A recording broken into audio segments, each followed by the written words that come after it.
7. A queda de Otávio. A ausência de Aniceto deu ensejo a palestras interessantes. Formaram-se grupos de conversação amiga. Impressionado com as senhoras que haviam solicitado providências para Otávio, pedi a Vicente me apresentasse a elas, não que me movesse curiosidade menos digna, mas desejo de alcançar novos valores educativos sobre a tarefa mediúnica, que a palavra de Telésforo me fizera sentir em tons diferentes. O amigo atendeu de boa mente. Em breves momentos, não me achava tão só à frente das irmãs Isaura e Isabel, mas do próprio Otávio, um pálido senhor que aparentava 40 anos. Também sou principiante aqui, expliquei, e minha condição é a do médico falido nos deveres que o senhor lhe confiou. Otávio sorriu e respondeu: Possivelmente, o meu amigo terá a seu favor o fato de haver ignorado as verdades eternas, no mundo.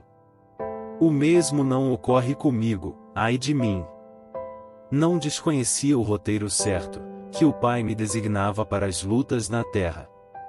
Não possuía títulos oficializados de competência, entretanto, dispunha de considerável cultura evangélica, coisa que, para a vida eterna, é de maior importância que a cultura intelectual, simplesmente considerada.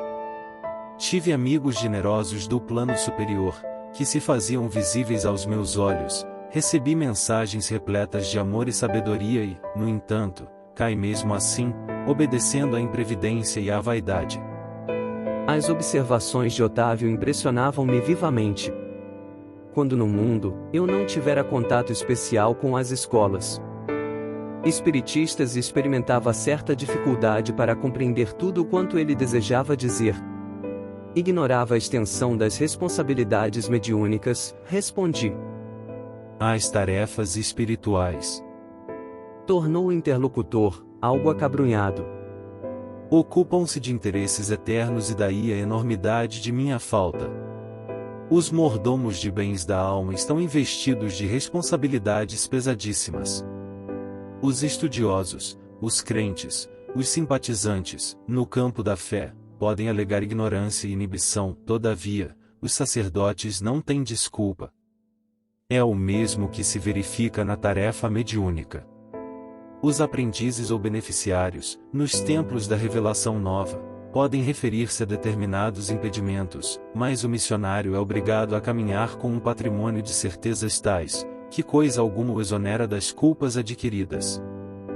Mas, meu amigo, perguntei, assaz impressionado, que teria motivado o seu martírio moral? Noto-o tão consciente de si mesmo, tão superiormente informado sobre as leis da vida, que me custa acreditar se encontre necessitado de novas experiências nesse capítulo. Ambas as senhoras presentes mostraram estranho brilho no olhar, enquanto Otávio respondia: Relatarei minha queda. Verá como perdi maravilhosa oportunidade de elevação. E, após mais longa pausa, continuou, gravemente: Depois de contrair dívidas enormes na esfera carnal, noutro tempo, vim bater às portas de nosso lar, sendo atendido por irmãos dedicados, que se revelaram incansáveis para comigo. Preparei-me, então, durante 30 anos consecutivos, para voltar à terra em tarefa mediúnica, desejoso de saldar minhas contas e elevar-me a alguma coisa. Não faltaram lições verdadeiramente sublimes, nem estímulos santos ao meu coração imperfeito. O Ministério da Comunicação favoreceu-me com todas as facilidades, e sobretudo, 6 entidades amigas movimentaram os maiores recursos em benefício do meu êxito. Técnicos do auxílio acompanharam-me à terra, nas vésperas do meu renascimento, entregando-me um corpo físico rigorosamente sadio.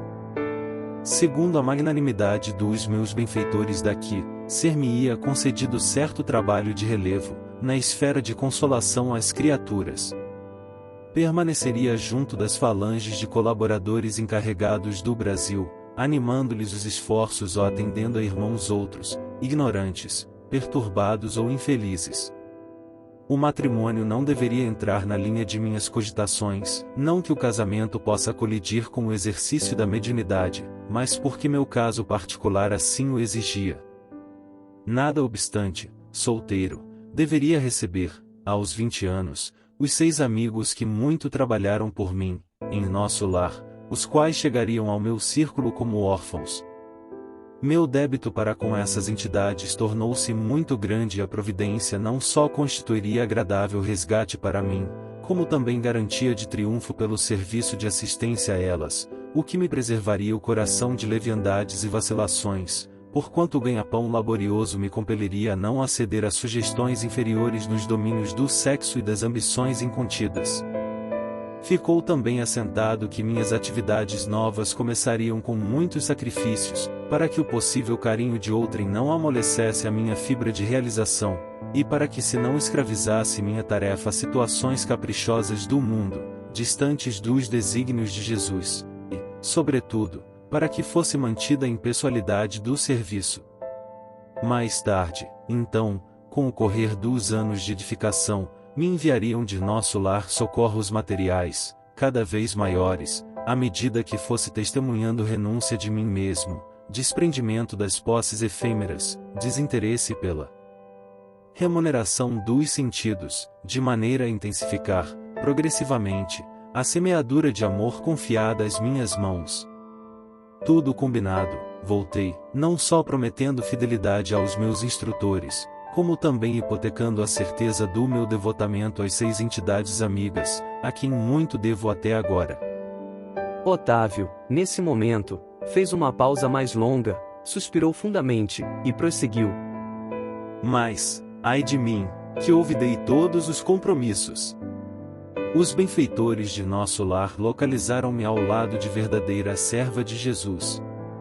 Minha mãe era espiritista cristã desde moça, não obstante as tendências materialistas de meu pai, que era, todavia, um homem de bem. Aos 13 anos fiquei órfão de mãe e, aos 15, começaram para mim os primeiros chamados da esfera superior. Por essa ocasião, meu pai contraiu segundas núpcias, e apesar da bondade e cooperação que a madrasta me oferecia, eu me colocava num plano de falsa superioridade, a respeito dela. Em vão, minha genitora endereçou, do invisível, apelos sagrados ao meu coração. Eu vivia revoltado, entre queixas e lamentações descabidas. Meus parentes conduziram-me a um grupo espiritista de excelente orientação evangélica, onde minhas faculdades poderiam ser postas a serviço dos necessitados e sofredores. Entretanto, faltavam-me qualidades de trabalhador e companheiro fiel. Minha negação em matéria de confiança nos orientadores espirituais e acentuado pendor para a crítica dos atos alheios compeliam-me a desagradável estacionamento. Os beneméritos amigos do invisível estimulavam-me ao serviço, mas eu duvidava deles com a minha vaidade doentia. E como prosseguissem os apelos sagrados, por mim interpretados como alucinações, procurei um médico que me aconselhou. Experiências sexuais. Completará, então, 19 anos e entreguei-me desenfreadamente ao abuso de faculdades sublimes. Desejava conciliar, a força, o prazer delituoso e o dever espiritual, aliando-me, cada vez mais, dos ensinos evangélicos que os amigos da esfera superior nos ministravam. Tinha pouco mais de 20 anos, quando meu pai foi arrebatado pela morte. Com a triste ocorrência, ficavam na orfandade 6 crianças desfavorecidas, porquanto minha madrasta, ao se consorciar com meu genitor, lhe trouxera para a tutela 3 pequeninos. Em vão implorou-me socorro à pobre viúva. Nunca me dignei a aceitar os encargos redentores que me estavam destinados. Após 2 anos de segunda viuvez, minha desventurada madrasta foi recolhida a um leprosário. Afastei-me, então, dos pequenos órfãos, tomado de horror. Abandonei-os definitivamente, sem refletir que lançava meus credores generosos, de nosso lar, a destino incerto. Em seguida, dando largas à ociosidade, cometi uma ação menos digna e fui obrigado a casar-me pela violência. Mesmo assim, porém, persistiam os chamados do invisível, revelando-me a inesgotável misericórdia do Altíssimo. Contudo, à medida que olvidava meus deveres, toda tentativa de realização espiritual figurava-se-me mais difícil. E continuou a tragédia que inventei para meu próprio tormento. A esposa que me ligara, tão somente por apetites inconfessáveis, era criatura muito inferior à minha condição espiritual e atraiu uma entidade monstruosa, em ligação com ela, para tomar o papel de meu filho. Releguei à rua 6 carinhosas crianças, cuja convivência concorreria decisivamente para minha segurança moral, mas a companheira e o filho, ao que me pareceu, incumbiram-se da vingança.